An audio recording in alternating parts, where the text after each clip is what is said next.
la noticia. 8 de la mañana con 40 minutos. El tema de la ley antipillos está en boga porque todo el mundo habla de él, de esta ley, tanto juristas, políticos como comunicadores, y no todos los ciudadanos, porque el pueblo no está preocupado de eso, pero sí tal vez sus consecuencias. Hemos traído hoy al abogado Nino Casanello. Muchísimas gracias por estar con nosotros, abogado. Un abogado que lo he visto últimamente bastante por redes sociales y hoy nos da el placer y el lujo de tenerlo en cabina. Buenos días, abogado, ¿cómo está? No, muchísimas gracias a ustedes, un saludo a todo el panel y a nuestra audiencia esta mañana. Abogado, vamos con la ley antipillos. Esta mañana escuchaba a nuestro amigo y el director del podcast, y esto no es todo, hablando desde Madrid, ¿ya? Ellos son parte del Georgetown University, el podcast de ellos, y hablaban sobre esta ley, como la Constitución habla de que esta ley debió ser tratada en 2 instancias en la Asamblea, que no fue así, por eso el presidente y su equipo ingresaron por ahí para mandarla al registro oficial. Quiero su opinión, así de sencillo. Bien, a mí me gusta empezar conversando la ley antipillos sobre cuál es su finalidad, porque realmente nos hemos quedado en este cruce de fuegos de si se debía aprobar o no, y estamos dejando de lado el factor más importante a mi criterio, lo he dicho en varios espacios. Antes de hablar de equipos de fútbol, antes de hablar de impuestos, había un tema ahí que era central de acuerdo al Gafilat, que era la posibilidad de que la UAFE tuviera medidas administrativas autónomas supeditadas al control de un juez, como de hecho fue aprobada la ley, para poder, ante la presunción de una operación vinculada a actividades ilícitas, al lavado de activos, a posible financiamiento del terrorismo, inmediatamente inmovilizar activos. Eso se lo hice ver al señor de la UAFE aquí hace 2-3 días, al señor Neira, que le dije que para mí era lo más importante porque la UAFE hasta esa ley no tenía nada más que hacer que ir donde el fiscal y entregarle... Los ROIs. Exactamente. Los registros de operaciones inusuales. Pero esto es importantísimo, porque en varias evaluaciones, sobre todo en la última del 2022 y en la evaluación progresiva de avances del 23, se le venía diciendo a la UAFE, oye, te faltan herramientas de ataque directo. Totalmente. Que ojo, no están estableciendo que aquel a quien se le inmoviliza activos es reo de lavado de activos, de financiamiento del terrorismo. Simplemente es, oye, ese flujo es anómalo, aguántalo, tenlo ahí y empecemos a investigar. Bueno, se los comento a ustedes para que lo conozcan. Desde la última reforma a la ley de lavado de activos, que la tuvimos, si la memoria no me es ingrata, hacia abril o junio de este año, obviaron conversar sobre eso, pues. Pese a que, y ahí sí se los digo, porque hay que ser, digamos, intelectualmente honestos, hasta Sobanca le dijo a la Asamblea, oiga, instaure lo que le dice la GAFI y quíteme a mí el problema, porque esto es una realidad hoy por hoy. Cuando usted le hace un reporte de operaciones inusuales a un banco, el banco lo que sale a decir es, bueno, voy a cortar mi relación de cuentaviente con esta persona, pero hasta ahí. Y la plata se la vuelve en ventanilla al cuentaviente, ¿ya? Entonces, ¿cuál era el problema de esta medida? Y yo se los digo con asombro, antes de ir a hablar de la pelotera entre Asamblea y Ejecutivo. ¿Por qué no querían estas medidas? ¿Por qué, por último, si consideraban que el impuesto, si consideraban que la transformación hacia sociedades anónimas de los equipos de fútbol, etcétera, etcétera, era desproporcionado? ¿Por qué no tratar simplemente lo que la GAFI les venía diciendo? Porque tienen miedo, porque lo he escuchado ya en varios medios y en redes sociales, el miedo es que ahora esto se convierta en un tema de persecución, como lo dicen ellos. Ojo, bueno, no es mi opinión. Si vamos a eso, lo mismo es aplicable en todos los países del mundo, incluido el nuestro. Correcto. Por si alguien toma el rol de Fiscalía General del Estado, si alguien toma el rol de Director Nacional de la Policía. Toda institución es servil, si se quiere. El problema no es la institución. ¿Cuál es el problema? Los funcionarios. Esa es la realidad. Ahora, si bajo esa premisa es, bueno, no vamos a darle estas herramientas, el flujo anómalo sigue, y perdóname si se los digo, con el dolor del alma, pues no, mientras a la policía para renovar la flota de vehículos de patrulla le toca hacer un trámite de 6 a 7 meses, la delincuencia organizada te mueve $100 millones en 3 días, pues no. O menos, pues no. Sí. Entonces, la lógica del flujo, yo siempre se lo digo, aprovechando lo que decía Inside Crime, ¿cuál es el torrente sanguíneo de la delincuencia organizada? Es el dinero. La finalidad, de acuerdo a la Convención de Palermo, es la finalidad económica. Entonces, sí, pues de gratis no lo hacen. Es que el mismo riesgo que se corren ahí, y le soy muy sincero, porque esto tampoco es de cortar el flujo económico, es visibilizar tu economía, sincerarla. Este no es solo un problema hoy de la UAFE, no es solo un problema de la policía, de la fiscalía, que es un problema de las superintendencias, la de compañías, la de bancos, la de economía popular y solidaria, la de competencia, para decir, oye, ¿cuál es la situación, el panorama de tu economía?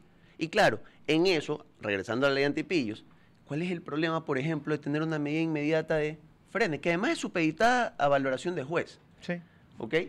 Ahora, dicho esto, una medida de estas, una ley de estas, tenía que ser archivada en primer debate. Por último, si creían que era perjudicial. Y por último, si creían que eran perjudiciales los otros artículos, por lo menos decirle a la ciudadanía por qué no votan por las medidas de la UAF y que lo digan frontalmente en el primero y el segundo debate y la archiven, si es lo que podían hacer.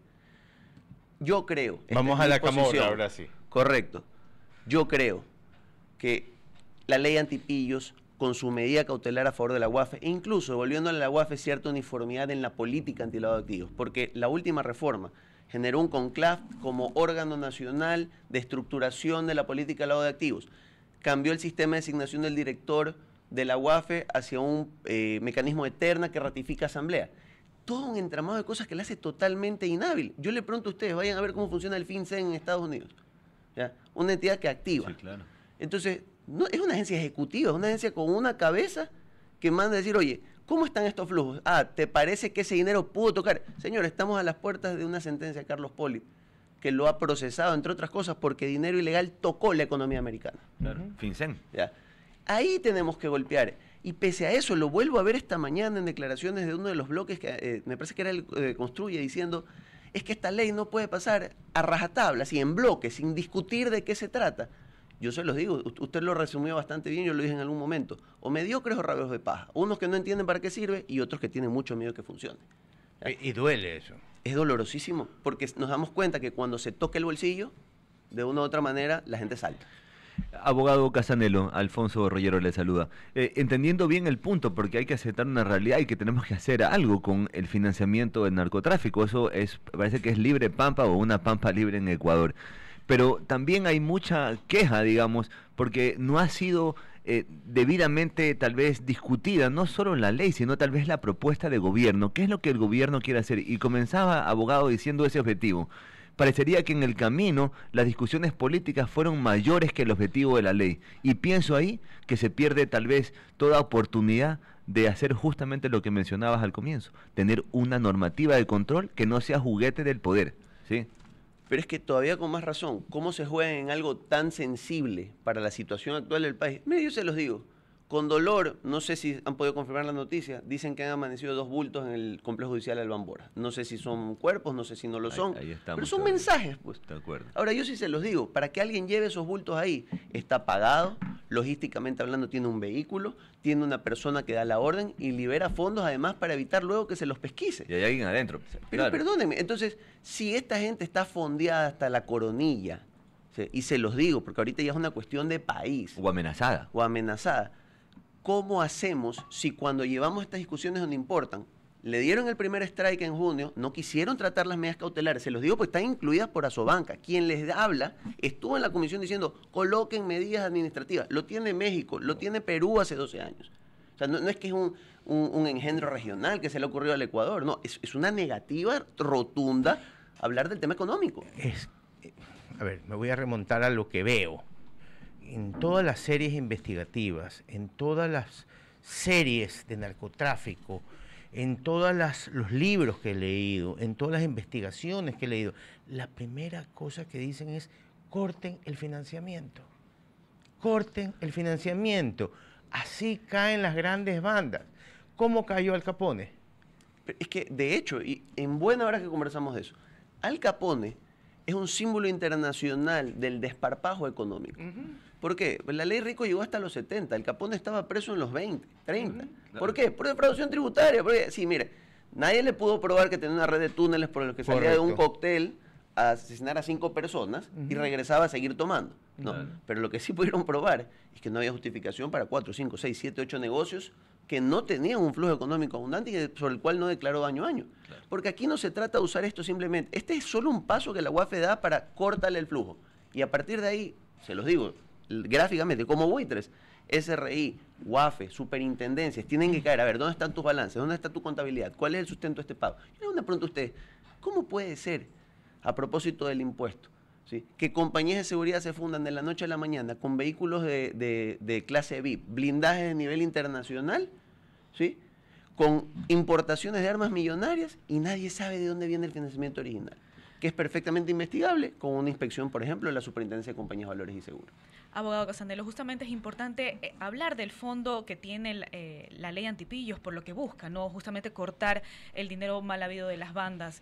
Pero tenemos mecanismos reales en Ecuador para complementar esta ley y hacerla realidad. Sí, claro. Desde hoy bueno, les voy a poner el ejemplo más sencillo. La Superintendencia de Compañías, Valores y Seguros tiene la potestad, en el marco de las compañías que regula, de inspeccionarlas, que es lo que yo vengo sosteniendo en varios espacios hace rato. No es que son secretas las compañías, los grupos económicos que tienen o no vinculaciones por investigación de la policía con grupos o estructuras de delincuencia organizada. Es sencillo. Coordinen con el bloque de seguridad una inspección, vayan, ven estas compañías. Primero averigüemos si las direcciones en las que están de verdad son las compañías. El primer paso, si no son ahí, se disuelven. Con la disolución se nombra liquidador y los bienes pasan a control del liquidador designado por la superintendencia provisionalmente. 2, si sí tocan la puerta, pero la contabilidad no cuadra, intervénganlas, pues, con colaboración de las autoridades, porque es algo peligroso. Claro. Si mañana yo le voy a intervenir a un grupo de delincuencia organizada, es posible que me reciba bala. Abogado, pero esto no es nuevo. Si ya existen estas cosas, ¿por qué no se aplican? Falta de integración de todas las instituciones, sí, pero además, y ahí yo se los digo, cuestiones como las que tenemos acá, porque no les voy a mentir, un interventor puede colocar la firma en la cuenta al día 4 de su designación, después de haber bypaseado, por ejemplo, una medida cautelar, una acción de protección puesta por el pillo. Ya, hasta mientras la plata salió. Entonces yo les pregunto a ustedes, ¿no les parece lógico esto? Obviamente con la seguridad del caso, y ahí soy más duro todavía, sabiendo que necesitan seguridades sobre la presunción de persecución. ¿Cómo es que no lo tratan en la asamblea cuando lo podían tratar, pues? ¿Cómo es que no dice, mire, las condiciones, los 3 parámetros con los que el juez va a juzgar son estos, para poder conceder la medida? ¿Qué es lo que quieren? Se los digo qué es lo que quieren. Quieren, como es hoy, que el flujo de información pase por 5, 4, 7, 8 personas para estar dateados, saber qué va a pasar. Y se los digo, para muestra un botón. Miren el operativo del bloque de seguridad hace poco en ciudades privadas de Daule. ¿Qué pasó? Filtración por 2 agentes. El problema no es la policía, eran más los agentes buenos que fueron a hacer el operativo. 2 malos elementos golpearon la comunicación. Abogado, muchísimas gracias por haber estado con nosotros. Quisiéramos, por favor, que regrese, porque este tema es muy interesante. Además que, como le digo, estamos siendo de los pocos países donde esto no ocurre. Países como Paraguay, Uruguay, Argentina, Perú, Colombia, Chile, esto es parte del día a día. Creo que recién nos estamos despertando en Ecuador a entender lo que es el lavado. Creo que Ecuador todavía tiene, como decía Alfonso, de lavarse la cara, despertarse bien y ver qué significa que una economía empiece solo a vivir por el lavado.